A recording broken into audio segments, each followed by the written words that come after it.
Okay, so now we begin here lecture 3. Contract is equal to agreement plus enforceability. Just agreement होगा तो contract नहीं होगा. Agreement contract हो भी सकता है और नहीं भी हो सकता है. इसीलिए बोलते हैं कि all contracts are agreement but all agreements are not contracts. मतलब हर कॉन्ट्रैक्ट उठ जाए ना, कॉन्ट्रैक्ट होगा तो एग्रीमेंट होगा ही, लेकिन जरूरी नहीं कि एग्रीमेंट हो तो कॉन्ट्रैक्ट हो. Every contract has an agreement but every agreement does not result in a contract. Now essentials, अभी सेक्शन 10 पे आते हैं हम लोग. सेक्शन 10 क्या बोलता है?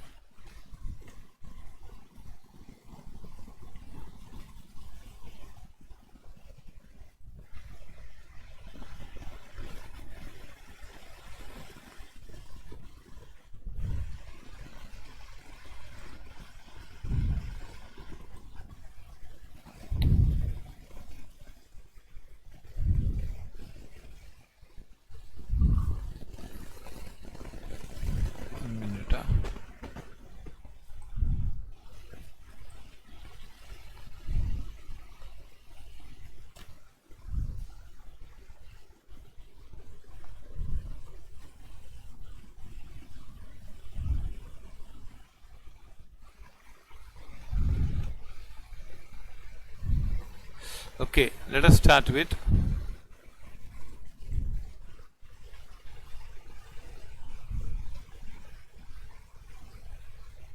I am not able to see the chat. Okay, तो हम लोग हाँ कुछ भी तो कम्युनिकेशन करना चैट पे. All agreements or contracts if they are made by free consent of the parties competent to contract, lawful consideration, lawful object and are not expressly declared to be void. Section 10 में बोला है कि agreement contract बनेगा. Agreement contract बनता है, पहले agreement बनाओ, फिर 5 चीजें करो. क्या? Free consent, parties should be competent, consideration should be lawful, object should be lawful and shall not be expressly declared to be void. ये void वर्ड में आता हूं, मतलब अकॉर्डिंग टू सेक्शन 10. ये लिख दो, ये लिखा हुआ नहीं नोट्स में. नोट टेक्स्ट बुक मिल गया ना तुम लोगों को लॉ का?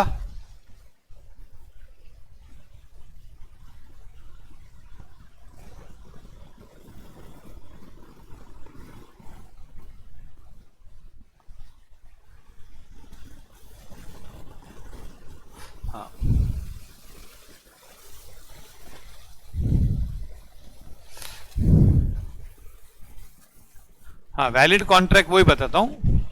सेक्शन 10 बोलता है कि एग्रीमेंट को कॉन्ट्रैक्ट बनने के लिए 5 बातें होनी चाहिए.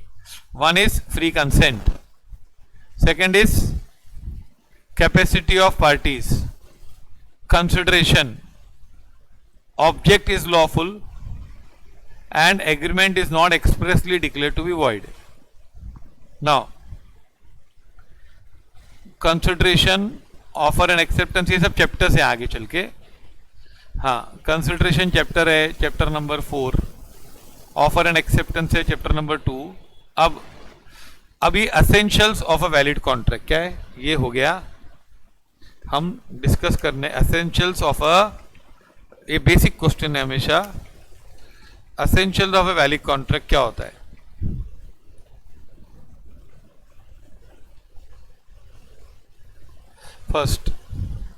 फर्स्ट है ना एग्रीमेंट बनाने का. देखो कॉन्ट्रैक्ट इज इक्वल टू क्या?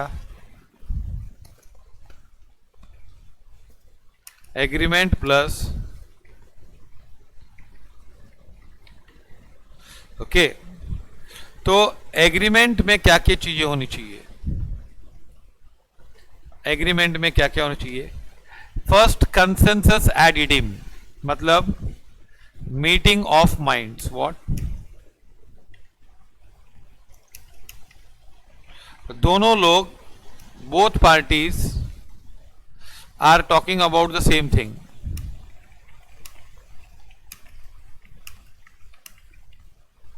हाँ, पहले सबसे पहले एग्रीमेंट करें ना, एग्रीमेंट में।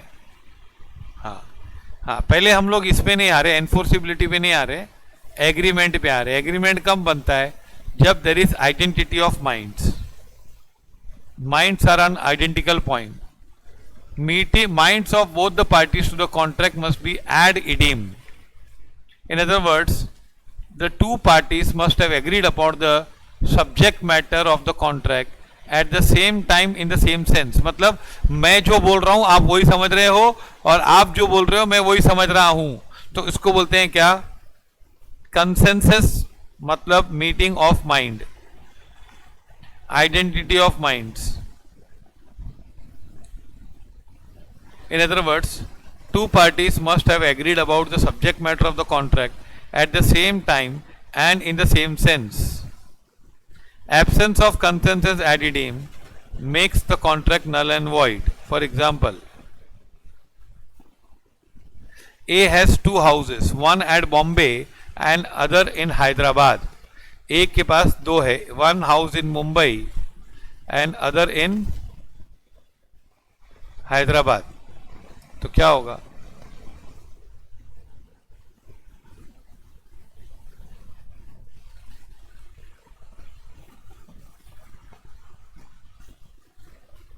ये लिख दो।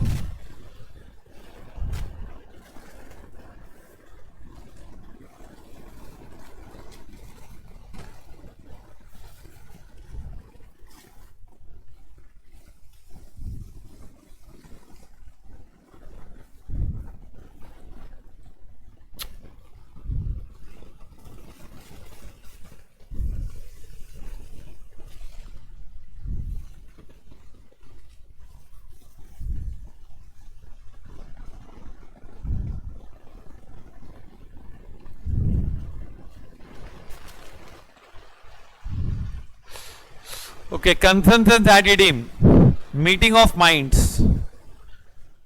The minds of both the parties to the contract must be ad idem.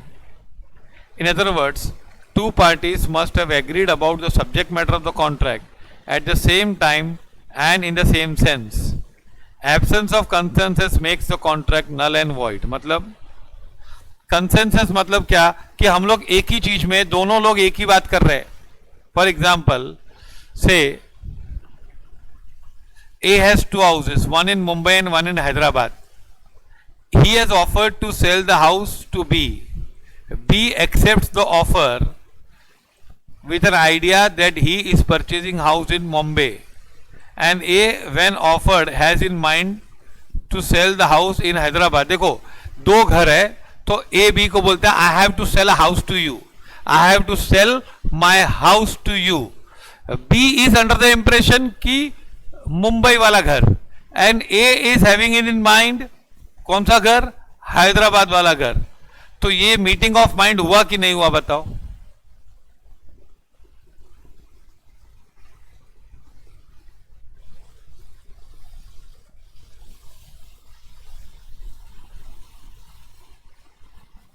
नहीं हुआ, तो ये मीटिंग ऑफ माइंड होना चाहिए।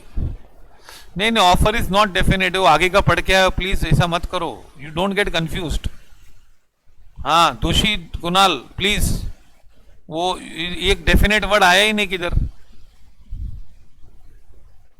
हाँ, you have read something else ahead and you are trying to pour in this, please you will get confused otherwise. ये point समझ में नहीं आएगा, वो भी समझ में नहीं आएगा। डेफिनेट वर्ड कहाँ है? देख, नहीं क्या होता है इसमें, फिर हमको एक एक चीज समझनी होती है। लॉ में एक एक लाइन होती है ना, समझ नहीं होती है, तो हम कुछ आगे पढ़ के ऐसा इधर ऐसा जानने लाएंगे ना, तो मुझे तो कुछ नहीं, मैं तो समझा दूंगा, लेकिन आप कंफ्यूज हो जाओगे। Yes, it means identity of minds. पहले तो दो लोग हैं ना, ऑफर इज नॉट डेफिनेट, अलग चीज है, पूरा अलग चीज है वो। ऑफर इज नॉट डेफिनेट मतलब श्योर नहीं क्या है।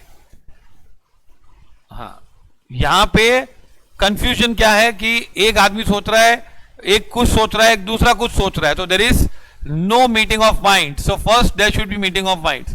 There is no consensus ad idem and hence the agreement will be a contract. All of you have followed this हाँ, अब तुम लोग को आंसर यस करने की जरूरत नहीं है, there is no need to say yes. अगर किसी को नहीं समझाए तो वो बोलो नॉट फॉलोड, NF लिखो बस।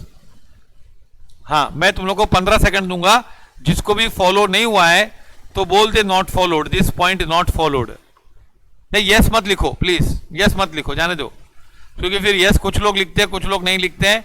तो जो लोग नहीं फॉलो किया है या जो चाहते हैं रिपीट, तो वो लिखना चाहते हैं तो लिख, बाकी हम अज्यूम टू बी यस करेंगे। हाँ, if you got any doubt I will explain again, there is no problem in that. जिनको फॉलो नहीं हुआ है ना, वो लोग बोलो कि नॉट फॉलोड। हाँ, वॉइड में बताता हूं, वॉइड ये आया नहीं है। वॉइड मतलब nobody can go to the court. हाँ, कोर्ट सुनेगी नहीं, बोलेगी वॉइड है, चलो तुम लोग आपस में जानो, भाई हमारे पास मत आओ। हम ये कॉन्ट्रैक्ट के बारे, हम contract, court will not interfere in the contract, you know party can go to the court, तो वॉइड होता है।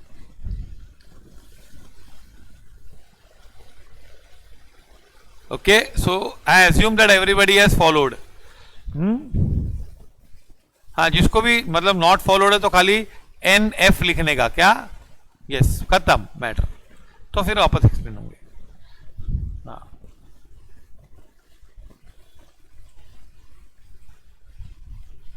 तो ये point I am assuming that everybody has followed. Okay, फिर there should be intention to create relationship. हाँ, अभी दोनों की माइंड सेम पॉइंट पे होनी चाहिए, and there should be a intention to create legal relationship.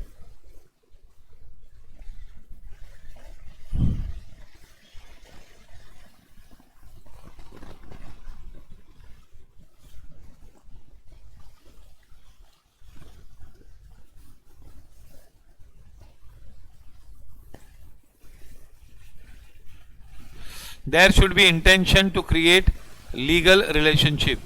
The agreement must be intended to create legal relationship between the parties. If there is no intention on the part of the parties to create legal relationship, there is no contract. जैसे domestic nature में क्या होता है, यार हमने agreement तो किया था, पर ये एनफोर्सेबिलिटी और कोर्ट कचहरी की बात हमने कभी सोची नहीं थी। हम, there was no intention, it was just a social agreement. हाँ, so there must be a intention to create legal relationship. If there is no intention on the part of the parties to create legal relationship, there is no contract. वो contract नहीं बनता है, क्योंकि enforceable नहीं होता है।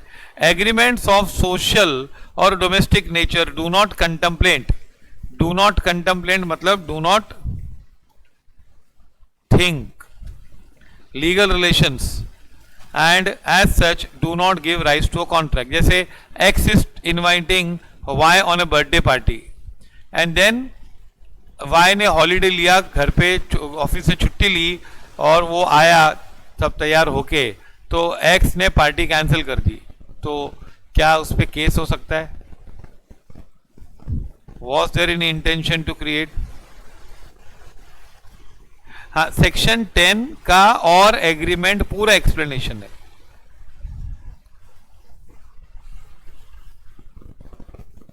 Section 10 ने बोला है कि there should be an agreement with free consent competent party. तो हम एग्रीमेंट पे चल रहे हैं पहले।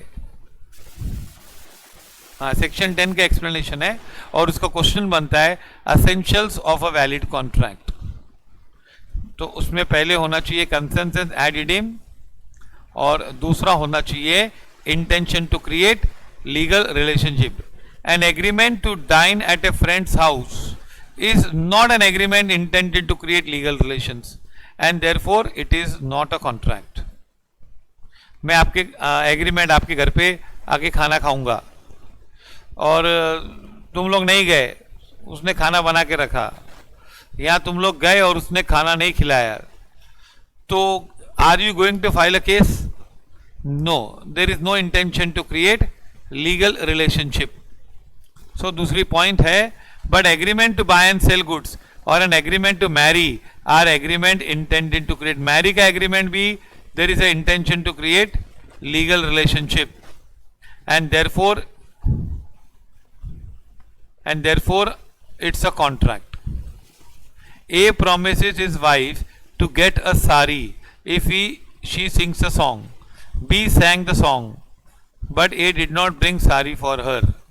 B cannot bring an action in the court of the law as it lacks intention to create legal relationship. So court will not entertain such matters.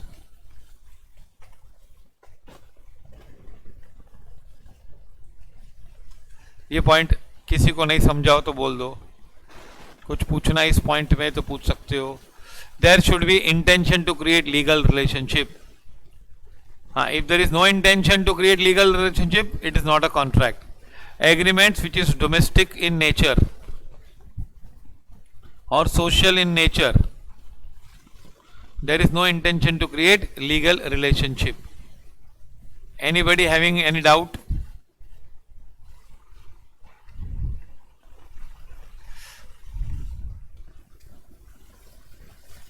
Example लिखना पड़ता है to explain the point.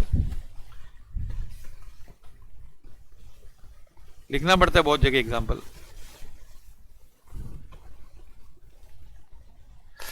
Agreement कितने type के होते हैं हम आगे करेंगे.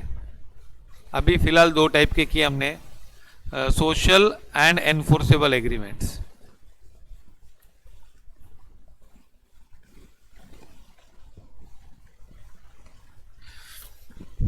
अब ये देखो, in case of commercial agreements dealings it is presumed that there is a intention to create legal relationship. अगर हमारी बिजनेस की एग्रीमेंट होती है ना, तो लॉ में अज्यूम किया जाता है कि there is an intention to create legal. In case of social agreement, intention to create legal relationship has to be proved. Social agreement में प्रूव करना पड़ेगा. तो सोशल एग्रीमेंट में हम लोग अज्यूम करते हैं कि there is no intention. First of all there should be intention to create legal relationship, पहली लाइन. सोशल एग्रीमेंट में law assumes there is no intention to create legal relationship. In commercial agreement, the law assumes ulta. The law assumes that there was an intention to create legal relationship. So agreement to buy and sell goods or an agreement to marry are intention to create legal relationships. आया समझ में? Second point, any doubt anyone? Anybody who has not followed? Okay. हाँ, मैं पूरा करता हूँ. See, in the agreement में क्या होना चाहिए? There must agreement must intend to create legal relation between the parties. अब ये intention जानना है ना, बहुत मुश्किल होता है. Intention भेजे में रहता है ना किसके. हाँ, मैं किसको थप्पड़ मार रहा हूं, मस्ती में मार रहा हूं कि उसको सजा देने के लिए मार रहा हूं, ये तो इंटेंशन मेरे मन में होता है. तो हम लोग लीगल रिश्ता रखना चाहते हैं कि नहीं रखना चाहते हैं, वो पार्टियों के मन में होता है. ओके, लेकिन अगर इंटेंशन नहीं है, if there is no intention on the part of the parties to create legal relationship, there is no contract.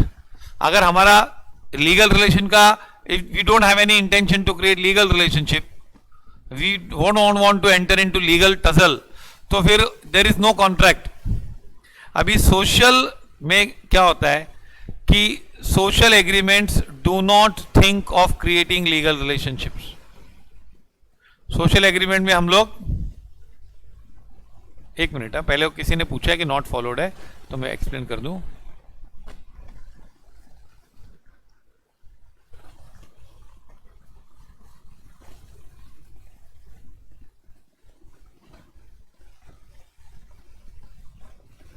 हाँ, तो एन एग्रीमेंट टू डाइन, मतलब मैं फ्रेंड के साथ घर पे खाना खाऊंगा, तो ये एग्रीमेंट क्या है? Is there any intention to create legal? लगता है कि इंटेंशन है लीगल रिलेशनशिप का. An agreement to dine friends house is not an agreement to create legal relationship and therefore it is not a contract. But an agreement to buy or sell goods, अगर हम bye और selling करते हैं तो फिर हमको लगता है कि there is a intention to create. और एग्रीमेंट टू मैरी, शादी करने का एग्रीमेंट करते हैं, तो फिर there is a intention to create legal relationship.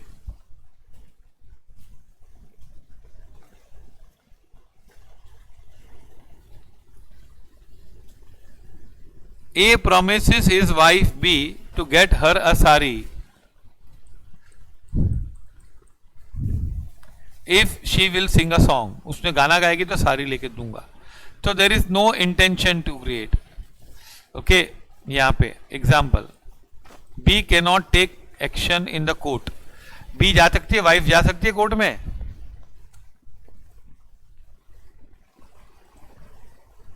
Now जिसने नॉट फॉलोड बोला उसको फॉलो हुआ ये.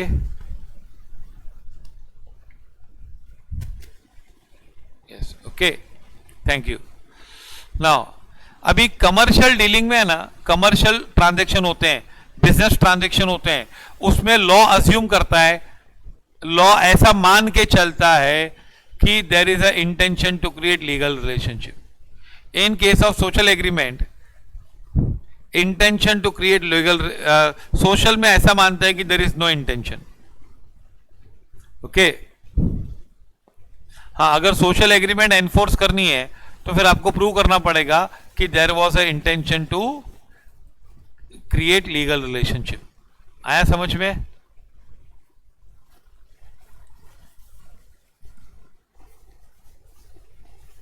हाँ, अभी दूसरे सवाल, हाँ, लास्ट सेंटेंस का मीनिंग समझ में आया? कमर्शियल डीलिंग होती है ना, उसमें हम लोग क्या अज्यूम करते हैं?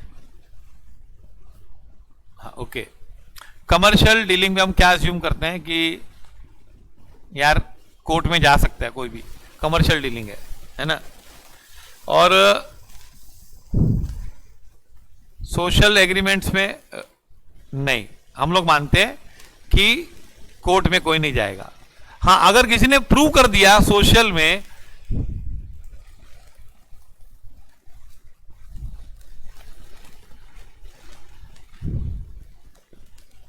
प्रिज्यूम करते हैं कि देयर इज नो इंटेंशन. तो सोशल में ऐसा मानते हैं कि अरे नहीं यार कोई नहीं जाएगा कोर्ट में. हाँ, अगर आपने सोशल में प्रूव कर दिया कि नहीं, भले हमारे पिताजी के साथ एग्रीमेंट था या हस्बैंड वाइफ का एग्रीमेंट था and there was a intention to create legal relationship, तो फिर आप कोर्ट में जा सकते हो.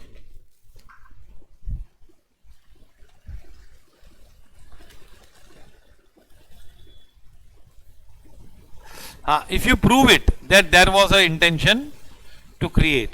So in social agreement, intention to create legal relation has to be proved.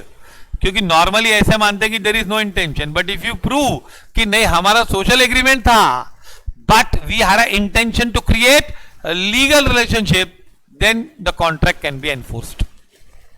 Follow this?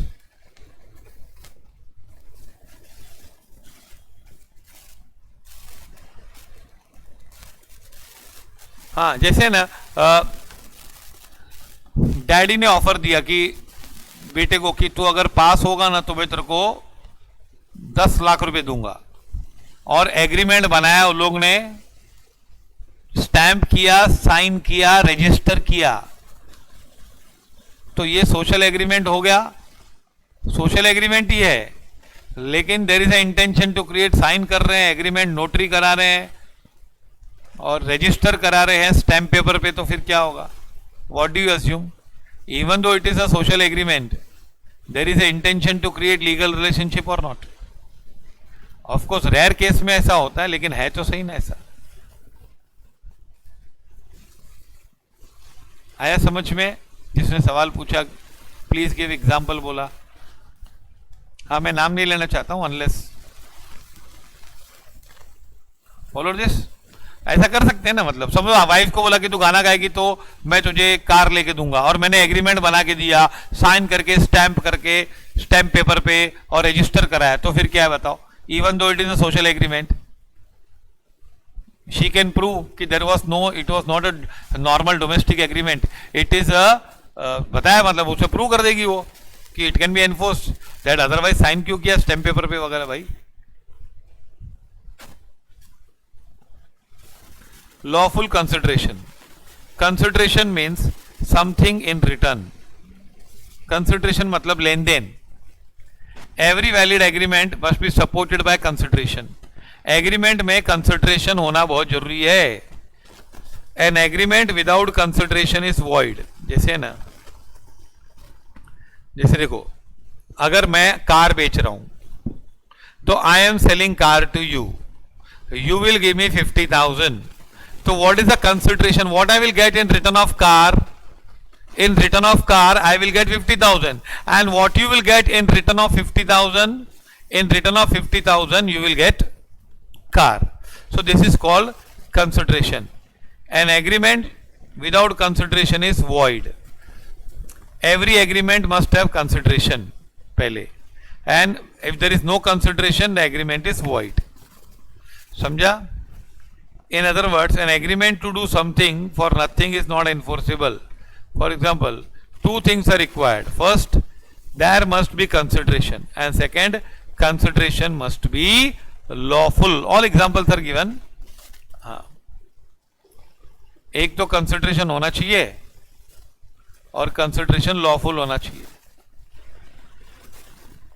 हाँ, A promises to pay rupees 50,000 without B doing anything, something for A. A है ना, प्रॉमिस करता है बी को कि मैं 50,000 दूंगा तुझे, आई विल गिव यू 50,000. और सॉरी, ए प्रॉमिस कर रहा है बी को 50,000 दूंगा और बी कुछ नहीं करेगा, B will not do anything. तो क्या हुआ?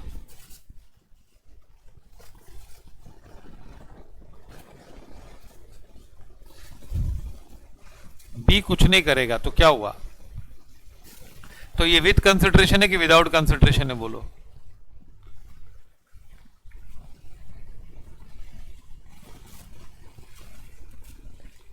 हाँ, तो ये विदाउट कंसिडरेशन नहीं चलेगा, ये एग्रीमेंट वॉइड होती है. ये कंसिडरेशन, और कंसिडरेशन लॉफुल होना चाहिए. मतलब मैं आपको कुछ दूंगा तो आप भी मुझे कुछ दोगे. हाँ, तो लेन देन होनी चाहिए. तो that is called something in return. What? Each person should get something in return. That is called consideration.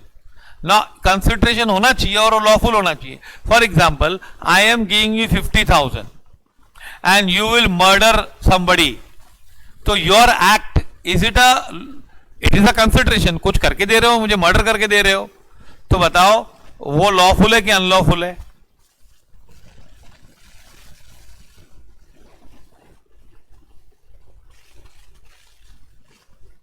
Unlawful. तो अनलॉफुल भी नहीं चलेगा, कंसिडरेशन होना चाहिए, और consideration must be lawful. First thing, there must be consideration, and second thing, consideration must be lawful.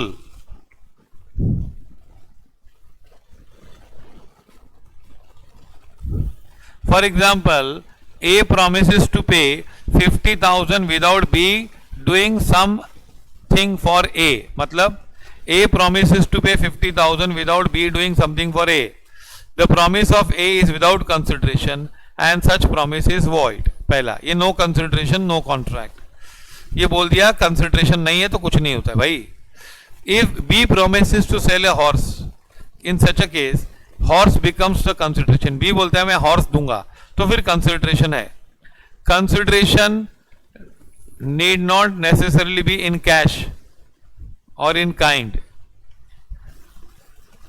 It may be an act or a promise to do certain act. हम ये पूरा detail में पढ़ेंगे consideration.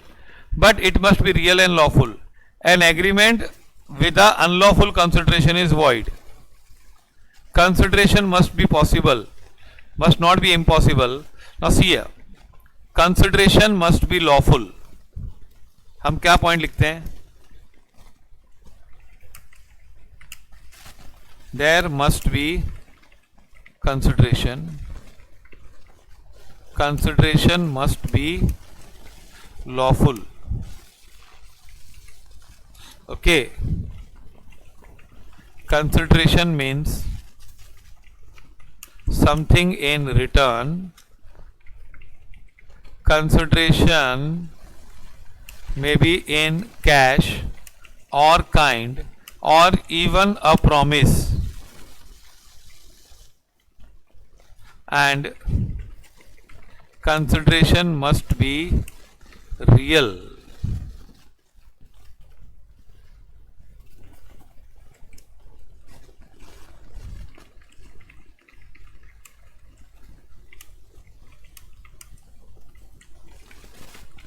ये point लिख दो इसमें अपने नोट्स में. agreement should have consideration. Consideration must be lawful. Consideration means something in return. Consideration may be in cash or even a promise. Cash भी हो सकता, प्रॉमिस भी देंगे तो भी कंसिडरेशन है. हाँ, जैसे मर्डर करने का प्लान किया है तो मैं 50,000 दूंगा और आप मर्डर करके देना, तो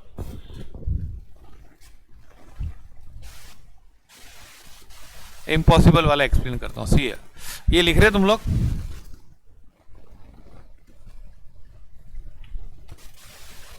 जैसे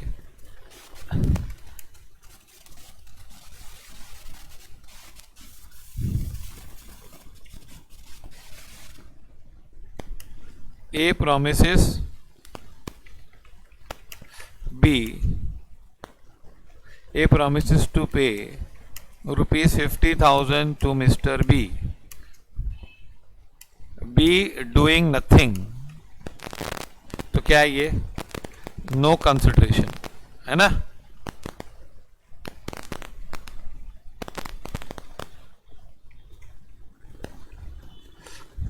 A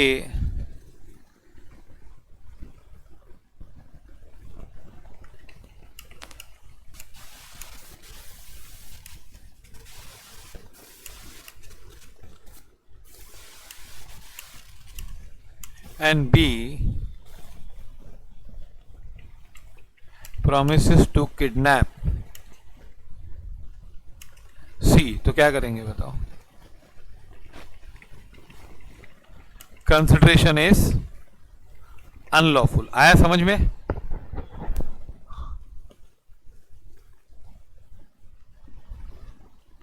consideration must be real. हाँ, इम्पॉसिबल से A promises to pay rupees 50,000 to Mr. B and B promises to make a dead man alive. एक है ना, तो क्या आएगा? Consideration is impossible. ये लिख दो बस पॉइंट में, है ना. आया लिख दोगे तो तुम लोग की प्रैक्टिस भी हो जाएगी राइटिंग की और लिखने भी आ जाएगा और अच्छा भी हो जाएगा. Please, have you made a notebook और नॉट? हाँ, ये लिख दो.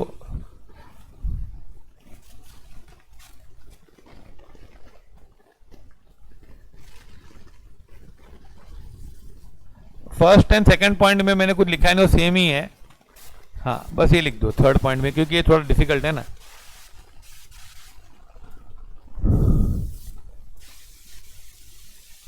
ये इसी पेपर में लॉ 60 मार्क्स का होता है और बिजनेस करस्पॉन्डेंस एंड रिपोर्टिंग वो उसको इंग्लिश बोलते हैं, तो वो 40 मार्क्स का होता है.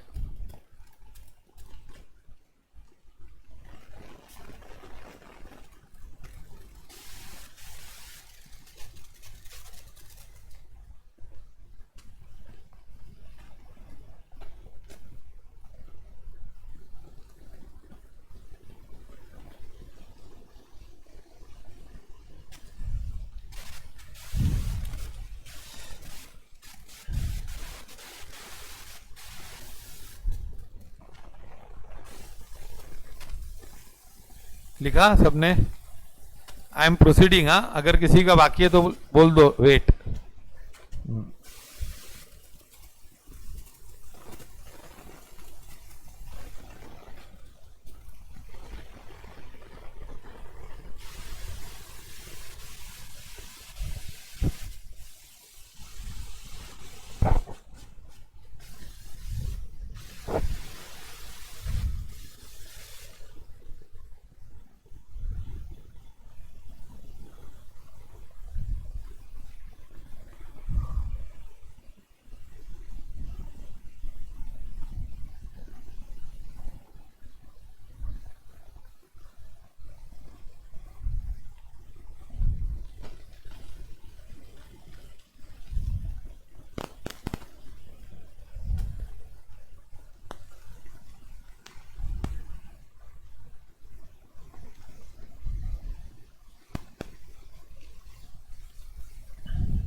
फिनिश्ड?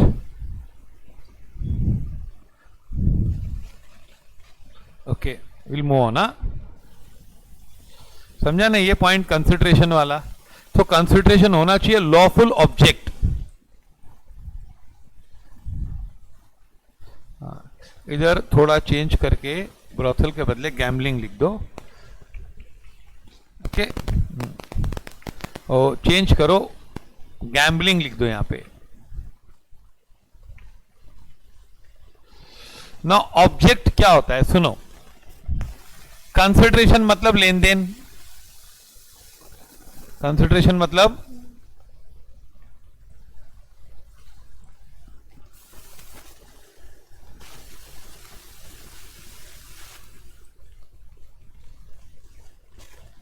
इन अदर वर्ड्स कौन सा लाइन?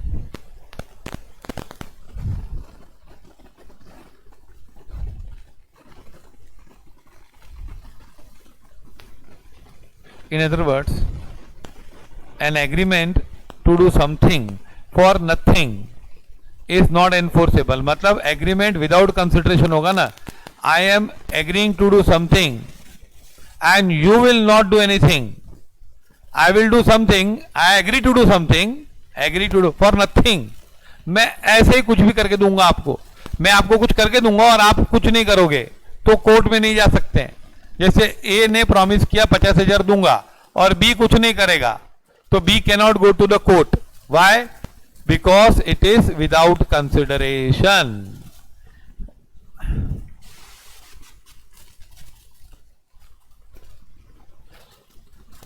है ना? Agreement to do something, I will do something for you and you will not do anything, तो there is no consideration for me, तो you can not go to the court. Suppose मैंने लिख के दे दिया आपको 50,000 दूंगा, ऐसे ही लिख के दे दिया, तो भी क्या होगा? आप क्या करोगे?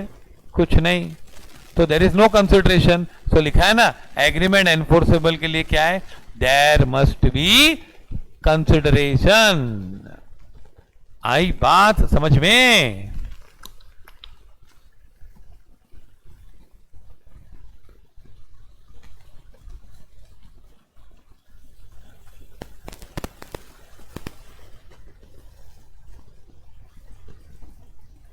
ये लिख लिया सबने? हाँ, अभी चौथी पॉइंट करते हैं हम। लॉफुल। लॉफुल क्या होता है कि कंसिडरेशन तो लेन देन होता है। हाँ, अभी क्या होता है कि लॉफुल मतलब ऑब्जेक्ट। लॉफुल ऑब्जेक्ट का मतलब क्या? हम एग्रीमेंट किस लिए कर रहे हैं? मैं अभी आपको दो एग्जांपल देता हूं, ध्यान से सुनना please, listen carefully and see the difference. हाँ, now here I have a car, मेरे पास एक कार है। I am giving you on rent, you are paying me 10,000, 10,000 भाड़े पे दिया गाड़ी, 2 दिन के लिए 3 दिन के लिए, और you are paying me 10,000, तो कंसिडरेशन है कि नहीं है बताओ? Yes, there is consideration, consideration है, पूरा है। अच्छा, 10,000 दे रहे हो और मैं कार दे रहा हूं और आपके लिए कार मिल रही, कंसिडरेशन है। घूमने के लिए जा रहे, कहीं भी जा रहे हैं। अच्छा, दूसरा, मैं आपको कार दे रहा हूं, यू आर गिविंग इट 10,000, और कार आपको चाहिए किडनैपिंग करने के लिए या माल स्मगल करने के लिए या किसी का चोरी का माल उठाने के लिए, तो क्या होगा बताओ? हाँ, ऐसे एग्जाम्पल में consideration is lawful but object is not lawful, है ना? ऐसे है ना? जैसे example, x gives a car on hire to Y for rupees 10,000 for touring purpose, तो इसमें क्या है? There is consideration, consideration is lawful object is also lawful. क्या भाई, क्या घूमने को जा रहे हैं? हाँ, घूमने में क्या प्रॉब्लम है?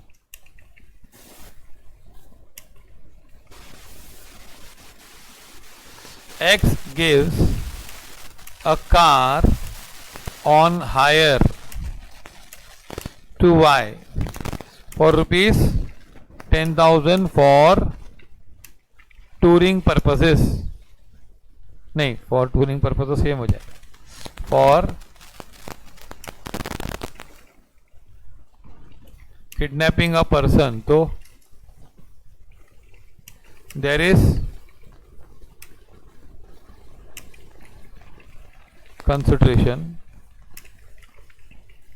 Consideration is lawful. 10,000 देना तो लॉफुल है ना, ऑब्जेक्ट इज अनलॉफुल। ये लिख दो, दो एग्जाम्पल। हाँ प्लीज, बहुत क्लियर हो जाएगा। ये 4th पॉइंट का एग्जाम्पल है।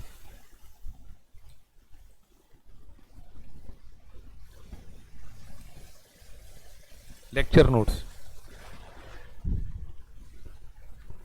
नहीं, कंसिडरेशन भी लॉफुल है। कार देना और 10,000, अब 10,000 लेने में क्या बुराई है? कार देने में क्या बुराई है? लेकिन ऑब्जेक्ट क्या है? ऑब्जेक्ट, उद्देश्य क्या है कार देने का? उद्देश्य अनलॉफुल है। यहां किसी को एक्सीडेंट करने के लिए गाड़ी चाहिए, मेरे को किसी को मारना है, उसके लिए मेरे को गाड़ी चाहिए, मार डालना है उसको। कार, ट्रक भेज रहा हूं मारने के लिए, तो क्या होगा भाई? 10 ट्रक देना भाड़े पे तो लॉफुल है ना, क्या प्रॉब्लम है भाई? लेकिन उसका ऑब्जेक्ट क्या है? किसी को मारना, तो किडनैप करना, तो ये क्या होगा? अनलॉफुल हो जाएगा। हाँ, लिख लिया सबने?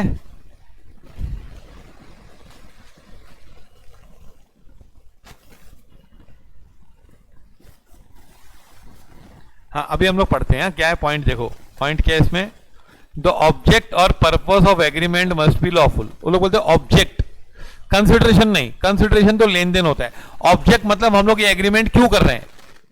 हाँ, it must not be immoral, illegal और oppose to public policy. It should be lawful. It must not be immoral, immoral भी नहीं होनी चाहिए, इलीगल भी नहीं होनी चाहिए, अपोज टू पब्लिक पॉलिसी। ये सब बड़े बड़े वर्ड है, हम पढ़ेंगे आगे। If an agreement suffer from any of the legal flaw, legal mistake, lack of legal formalities, it is not enforceable. A promises to pay rupees 200 for letting B's house for running. A ने promise किया मैं 200 रुपये दूंगा और B उसका घर लेगा जुआ खेलने के लिए। तो घर भाड़े पे देना तो कोई बड़ी बात नहीं है, लेकिन गैम्बलिंग करने के लिए, जुआ खेलने के लिए घर चाहिए, तो फिर ऑब्जेक्ट क्या है? The object is illegal and the agreement is void. आया समझ में?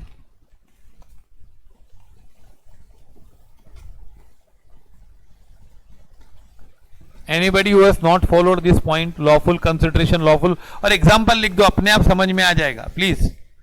हाँ, हर लिखने की प्रैक्टिस भी हो जाएगी, ड्राफ्टिंग भी आ जाएगा, लिखने का सब आ जाएगा। And it help you in other subjects also, in 12th also it will help you. हाँ, स्कूल में भी ऐसे लिखते थे ना हम लोग, तो एक एक पॉइंट लिख रहे हैं बहुत प्यार से, आराम से।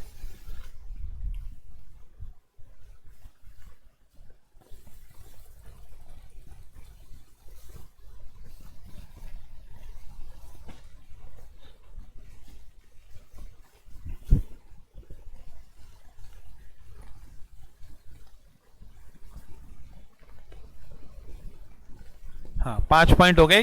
क्या था पहला पॉइंट? कंसेंसस एड इडिम, फिर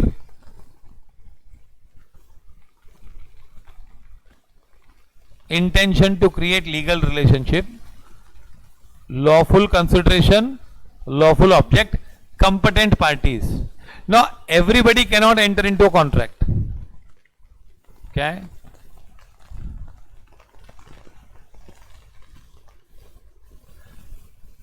दोनों में कंसिडरेशन लॉफुल है। 10,000 ये दे रहा है कार उसको, और ये 10,000 दे रहा है, तो कंसिडरेशन में क्या प्रॉब्लम है? कार देना कोई बुरी बात है, 10,000 लेना बुरी बात नहीं है, लेकिन उद्देश्य क्या है?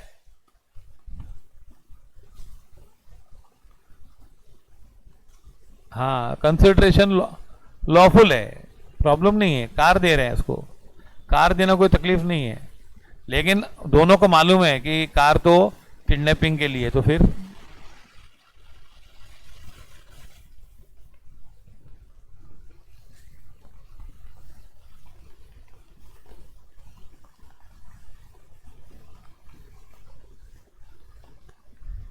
ये सेकंड पॉइंट, ये even if an agreement suffer from legal flaw, मतलब अगर कोई लीगल मिस्टेक है, लैक ऑफ लीगल फॉर्मेलिटीज, मतलब कोई लीगल पॉइंट नहीं किया, कोई रह गया, तो एग्रीमेंट एनफोर्सेबल नहीं होती है। हाँ, लीगल फ्लॉ मतलब कोई लीगल मिस्टेक है।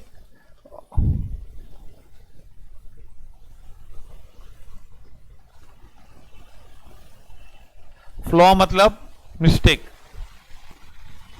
अगर तो फिर वो एनफोर्सेबल नहीं होती है। अगर लीगल फ्लॉ है, ब्रैकेट की बात छोड़ दो, अगर कोई लीगल कुछ गड़बड़ है तो फिर एग्रीमेंट कोर्ट में नहीं पेश कर सकते हैं।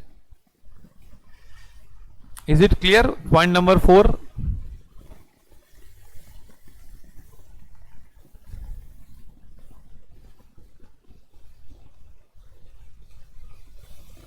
competent parties to an agreement must be competent to contract. An agreement, the parties of which are not competent to contract, now competent होना चाहिए, every person is to contract, competent to contract if he has attained age of majority as per section 3 of Indian Majority Act and is of sound mind. Now see here, a person is competent to contract is equal to what? Age of 18 years plus sound mind. तो person जो है ना, so agreement with a person below 18 years, that is equal to minor,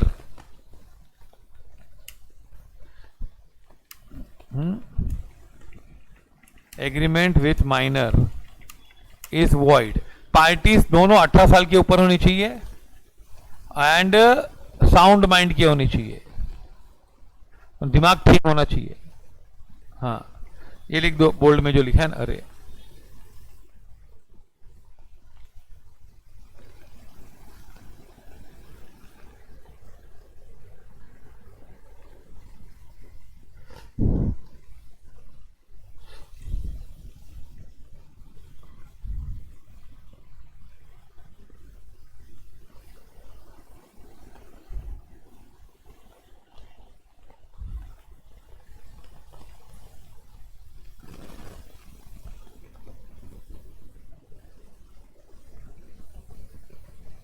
competent मतलब capable, competent मतलब capable,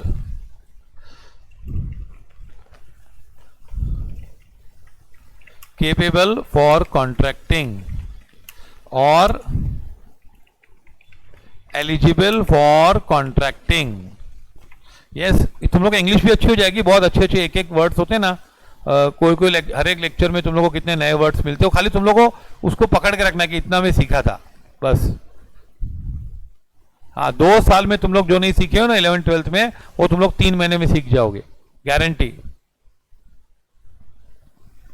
हाँ, minor के पास right नहीं है, माइनर के पास राइट नहीं है, हम उसके ऊपर पूरा चैप्टर है, इंडेक्स है तुम लोग के पास, बुक मिला है ना लॉ का, लॉ का बुक मिला है ना। हाँ, उसमें देखो चैप्टर नंबर 3 क्या है, देखो देखो इंडेक्स तो होगा ना, देख सकते हैं इसमें क्या है। हाँ, पूरा चैप्टर है। चैप्टर नंबर 4 क्या है? कंसिडरेशन। चैप्टर नंबर 2 क्या है? Offer and acceptance. Chapter number 5 क्या है? फ्री कंसेंट आ गया, देखो फ्री कंसेंट का नाम लिया। तो पार्टीज 18 साल की होनी चाहिए कम से कम, और parties should be of 18 years. जो जो सब्जेक्ट चालू होगा उसके टेक्स्ट बुक मिल चुके हैं आपको, अब बाकी खाली इकोनॉमिक्स के बाकी है, तो मिल जाएगा 1 हफ्ते में। ओके,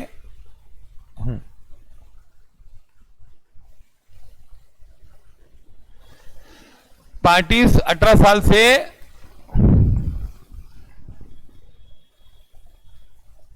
कम नहीं होनी चाहिए, मिल जाएगा एक दो दिन में। Okay, free consent, the consent of the parties to the agreement must be true and full and free, otherwise the contract is not enforceable. Consent is said to be free, हाँ consent free होनी चाहिए। What consent मतलब हाँ, consent of the parties to an agreement must be true, full and free। हाँ, तो ये point है ना हम लोग। अच्छा, ये पांचों पॉइंट समझ में आई तुम लोग को? फ्री कंसेंट बहुत सबसे बड़ा चैप्टर है। देखो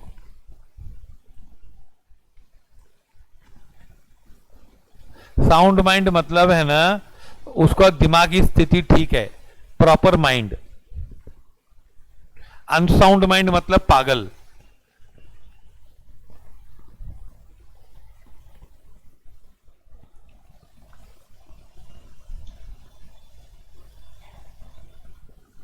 okay, so this 5 points you have understood or no? हाँ, क्योंकि फ्री कंसेंट बहुत बड़ा पॉइंट है और ऐसा लगता है छोटा बहुत है, लेकिन एक एक वर्ड है ना। इफ मिस, देखो फ्री कंसेंट में सबसे ज्यादा पेजेस होंगे। यू सी द इंडेक्स, सबसे बड़ा चैप्टर, और उसकी यहां पे खाली इंट्रोडक्शन है ना। हाँ,